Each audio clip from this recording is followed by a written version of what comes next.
नमस्कार, जय जोहार साथियों। आप देख रहे हैं छत्तीसगढ़ तक। मैं हूं आपके साथ पूजा शर्मा।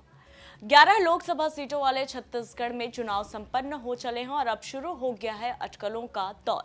11 में से 11 सीटों पर जीत के दावे करने वाली बीजेपी और कांग्रेस दोनों में से किसके पाले में कितनी सीटें जाती हैं, ये इसको लेकर अब अटकलों का दौर शुरू हो चला है। और इसी कड़ी में बात करेंगे सबसे हाई प्रोफाइल सीट के बारे में, जो है दुर्ग लोकसभा की सीट, जहां पर वर्तमान में बीजेपी का कब्जा है। बीजेपी के सांसद विजय बघेल यहां पर फिर से चुनावी मैदान में उतरे थे।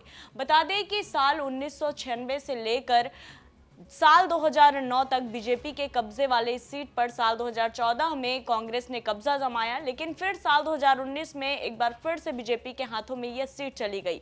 इस सीट पर कुर्मी और साहू समाज की बाहुलता होने के चलते यहाँ का जो वोटिंग परसेंट है वो कुर्मी और साहू समाज के लोग डिसाइड करते हैं। लेकिन हैरान करने वाली बात यह रही कि दुर्ग में महिला वोटरों की संख्या पुरुष वोटरों की तुलना में ज्यादा है, लेकिन इस बार महिलाओं ने बढ़ चढ़ कर हिस्सा नहीं लिया। अब उनका जो ये वोटिंग परसेंट कम रहा है, इसका नुकसान किसको होगा और इसका फायदा किसको होगा, ये तो बहरहाल आने वाला समय ही बताएगा। लेकिन इस हाई प्रोफाइल सीट में, जहां भले ही कका वर्सेस भतीजा की बात निकलकर सामने आती हो, भूपेश बघेल यहां पर चुनावी मैदान में नहीं उतरे, लेकिन उनके जो सबसे ज्यादा प्रिय माने जाने वाले राजेंद्र साहू यहां से चुनावी मैदान में उतरे हैं। इस लिहाज से एक बार फिर से कका वर्सेस भतीजे की लड़ाई यहां पर देखने को मिली।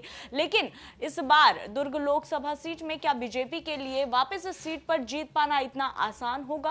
क्या वाकई इस बार जो मुद्दे रहे वो जो गौण हो चले थे, उन मुद्दों के बिहाफ में जिस तरह से मोदी के चेहरे को लेकर लड़ाई लड़ी गई, क्या बीजेपी को इसका फायदा मिलेगा?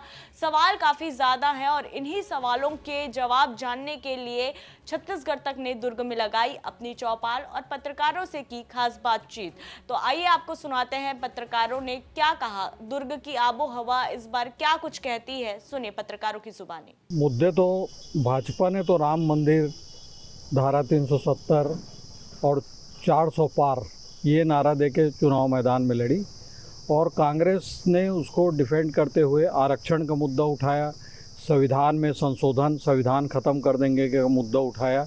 ये काफ़ी हद तक भाजपा को भारी पड़ा है, जवाब देते नहीं बना है। कई जगह इनको स्पष्टीकरण देना पड़ा है कि संविधान में कोई संशोधन नहीं होगा। उसके अलावा कांग्रेस ने महंगाई को मुद्दा बनाया, महंगाई भी काफ़ी बढ़ा है निश्चित रूप से, और ये मुद्दा भी इस चुनाव में हावी रहा है, देखने को मिला है। और इसी के चलते लोग व्यक्तिगत आरोप प्रत्यारोप पे भी ये चुनाव रहा है। एक दूसरे के ऊपर खूब छीछलेदर किए, एक दूसरे के खिलाफ खूब टिप्पणी की गई है और व्यक्तिगत रूप से एक दूसरे पर हमले हुए हैं। पार्टी तो अपनी जगह है, लेकिन एक दूसरे पे आरोप प्रत्यारोप बहुत ज़्यादा लगे हैं। अब मतदाता ने क्या फैसला किया ये तो समय बताएगा, आने वाला समय बताएगा। लेकिन मुद्दा गौण हो गया और एक दूसरे पे आरोप प्रत्यारोप और झूठे वादे या झूठ फैलाना, ये दोनों ही दल के लोगों ने किया है। तो जैसा कि आपने सुना कि पत्रकारों ने ये साफ तौर पर स्पष्ट कहा है कि इस बार जिस तरह से मुद्दों को लेकर बातें करनी चाहिए थी, वो मुद्दे यहाँ पर गौण हुए।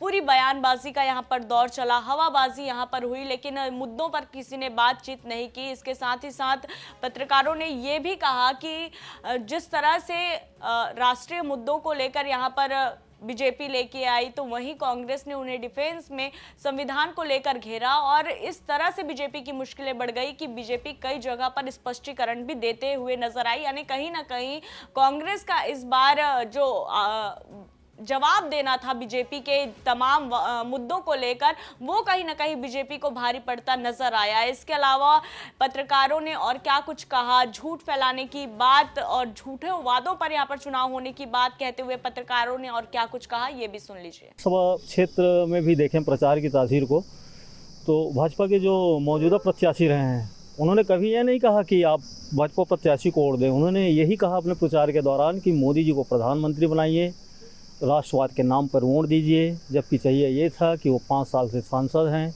स्थानीय मुद्दों को ध्यान में रखना था, लोगों के बीच जाना था, आपने क्या किया क्या नहीं किया, या आपका आगे लोकसभा क्षेत्र के लिए क्या एजेंडा है। ये एजेंडे भी प्रचार के दौरान हमें भाजपा की ओर से देखने को नहीं मिला। दूसरी ओर कांग्रेस न्यारी न्याय योजना, इसका प्रचार प्रसार कर रही थी। थोड़े बहुत स्थानीय मुद्दे को उठाया है कांग्रेस प्रत्याशी ने, जैसे बीएसपी के निजीकरण का मामला हो वो कहते रहे कि ये अडानी को सौंपने की तैयारी है, लेकिन जो विधानसभा चुनाव में जो महतारी वंदन योजना जिसका लाभ देखने को मिला था, भाजपा को उसका फ़ायदा भी हुआ और कांग्रेस जो है इस लोकसभा चुनाव में न्यारी न्याय योजना को लेके आई। लेकिन मतदान प्रतिशत पे अपन गौर करें, दुर्ग लोकसभा क्षेत्र में सर्वाधिक महिला मतदाता हैं, पुरुषों से अधिक है, लेकिन मतदान प्रतिशत पुरुषों की तुलना में महिलाओं का कम रहा है।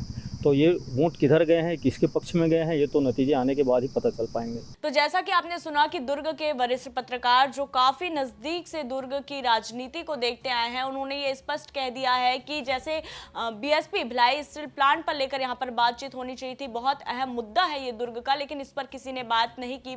ये फिर से कहना चाहिए प्राइवेट हो गया है, लेकिन इसको लेकर बात करनी चाहिए थी। स्थानीय मुद्दे पूरी तरह से गौण रहे। हालांकि कांग्रेस ने कुछ जगहों पर स्थानीय मुद्दों की बात जरूर कही, लेकिन जितने व्यापक तरीके से कांग्रेस को इस बात को उठाना चाहिए था उतनी व्यापकता नजर नहीं आई। और ठीक उसके उलट विजय बघेल जो यहाँ के सांसद थे, उन्हें 5 साल में उन्होंने क्या कुछ काम किया और आगे उनकी क्या प्लानिंग है, इसको लेकर बातचीत करनी चाहिए थी। लेकिन उन्होंने अपने लिए वोट नहीं मांगा। उन्होंने जब भी मतदाताओं के पास वो गए प्रचार प्रसार करने, तो उन्होंने केवल पीएम मोदी के लिए वोट मांगा है। तो कहीं ना कहीं जो बातें यहाँ पर दुर्ग लोकसभा सीट के अंतर्गत आने वाले जो जनता है, उनको जिस बातों की उम्मीद थी, जिन वादों की उम्मीद थी, उन वादों को पूरा करने और उन बातों को पूरा करने में शायद विजय बघेल नाकाम रहे और अपने 5 सालों के कार्यकाल को गिनाने के लिए भी वो नाकाम साबित हुए। तो ऐसे में इस बार दुर्ग में क्या बीजेपी की वापसी हो जाएगी या फिर कांग्रेस एक बार फिर से यहाँ पर फतह करेगी,